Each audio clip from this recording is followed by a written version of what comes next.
In the last chapter, we met Edgar's elder son, Edward the Martyr, who was crowned while still a teenager and was dead within 3 years, killed under murky circumstances at his mom's house in Corf. The boy who replaced him was his younger half-brother, Æthelred, still only about 10 years old.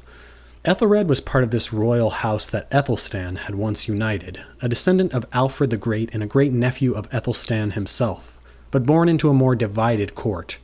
His reign was stained by the alleged fratricide of Edward, and from the start his kingship carried the weight of doubt. Some may have whispered that the crown had been stolen for him. Others simply saw a boy too young for the throne, ruled more by his advisors than by his own mind. It was a rough start for the kid, particularly since most historians today agree that Æthelred himself was probably not directly responsible for his brother's murder, even if some of his allies or family members almost certainly were. We'll meet his scheming mother in our next chapter. Æthelred himself, though, was only 10 years old at the time, remember. But people will talk. Thus, history has largely remembered Æthelred as a king overwhelmed by enemies without, warring factions within, and the looming legacy of greater kings behind him. Æthelred was to be immortalized in history as the Unready. The name's a bit misleading from a modern interpretation. It doesn't mean he was unprepared, it means he was ill-advised, more like unread. Æthelred unread, a king with poor counsel, burdened by impossible choices, and often choosing poorly. And his greatest trial came from beyond the sea. The Viking threat had recently seemed a thing of the past, the kind of danger Alfred the Great had battled, the kind Æthelstan had pushed back. For a time, it looked as if England had survived the storm, but by the late 900s, the North had stirred again. The Viking world had grown stronger, richer, more organized.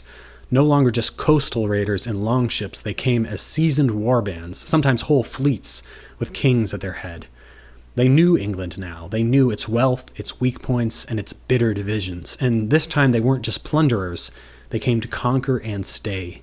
After a particularly dispiriting defeat by the Vikings at Maldon in the Kingdom of Essex, Æthelred, lacking the strength or unity to stop them, reached for what tool he did have. The Danegeld was the name given to these protection payments meant to buy peace, but paying for peace doesn't buy long-term security. The payments really only emboldened the invaders, and eventually, in the year 1002, in a moment of desperation, Æthelred ordered the massacre of Danes living in England, including, legend has it, a sister of Svein Forkbeard, the Danish king. This went down in history as the St. Brice's Day massacre. It was an act of fury and fear, and it brought a storm in return. Svein Forkbeard invaded. More on that in an upcoming chapter featuring the fork-bearded Viking himself. And Æthelred fled. England fell due to its internal divisions. The dream of Æthelstan's strong and united England was already splintering. And yet, the story of Æthelred isn't entirely one of failure. It's also the story of a turning point. He returned to power briefly after Svein's sudden death, but the damage had been done. His legacy would be lived out not by himself, but by his children, and his wife.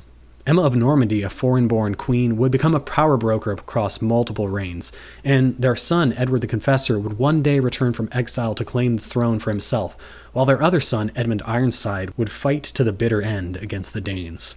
Æthelred's reign marked the beginning of a long, painful struggle over to whom England belonged, and renewed the question of what England was in terms of people.